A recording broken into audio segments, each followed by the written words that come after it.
L'hiver est arrivé dans les marais du Bessin, au pays des Norseman, des Normands. Le clan Garwal s'est rassemblé à l'intérieur de sa scalie, sa maison en viking, près du feu, dans la salle commune.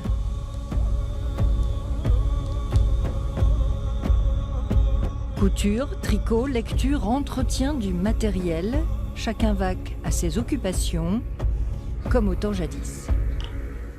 Tous autour du feu, on racontait les histoires, on faisait de la couture, on faisait le tissage, on faisait la cuisine. Ça passait très bien comme ça, quoi. Et du Des coup, belles veillées. vos hivers à vous passent vite comme ça? Nous, nos hivers, ils passent beaucoup au coin de la cheminée. Et on discute, on refait un petit peu toutes les dates, on voit. Les tournées de l'association se déroulent de mai à octobre avec, en point d'orgue, le grand rendez-vous d'Hastings, en Angleterre, mais aussi des voyages en Scandinavie ou en Pologne. Les prestations sont payantes. Avec cet argent, Paul et Antoine financent les frais de la troupe et l'achat de nouveaux objets à montrer au public. La reconstitution historique coûte cher parce que tout est fait main, enfin la plupart des objets en tout cas. Donc nous, ce qu'on utilise fait main, on pourrait dire que sans problème qu'on monte à au moins 2000 € chaque année.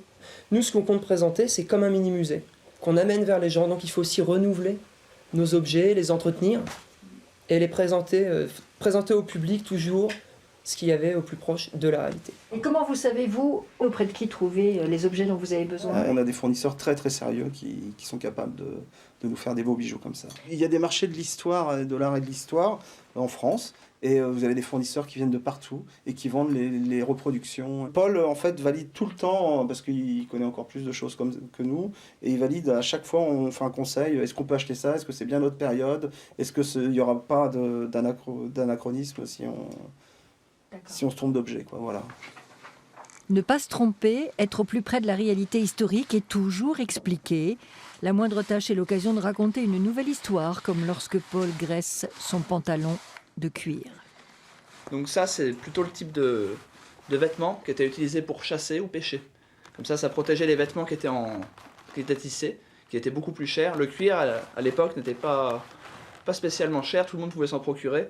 Et donc, ça évitait d'abîmer ces beaux vêtements. En fait. C'est le jean de l'époque? C'est ça, c'était vraiment l'outil de travail. On pouvait bricoler avec, on pouvait chasser, pêcher, faire les travaux des champs, des choses comme ça, sans abîmer les vêtements qui étaient précieux et longs à tisser. Loin d'eux l'idée de jouer aux Vikings. Leur démarche est sérieuse, scientifique, et fort de ce qu'ils apprennent, les Garwal réinventent leur rapport au monde.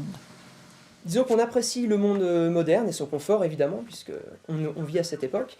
Mais on aime aussi voir ce que les hommes d'avant nous pouvaient faire. Ça devait être aussi une vie qui était rude, il ne faut pas se voiler la face. Il n'y avait pas que des avantages. Mais le fait, à notre époque, de réessayer des modes de vie anciens, je trouve ça très intéressant pour voir un petit peu comment les gens pouvaient vivre il y a plus de 1000 ans, sans électricité ni eau courante, par exemple. C'est des bonnes expériences. Cette journée de février s'est étirée tranquillement. Elle s'achève sur une réunion de travail, car un gros projet est en vue pour l'été prochain du côté d'Isigny-sur-Mer.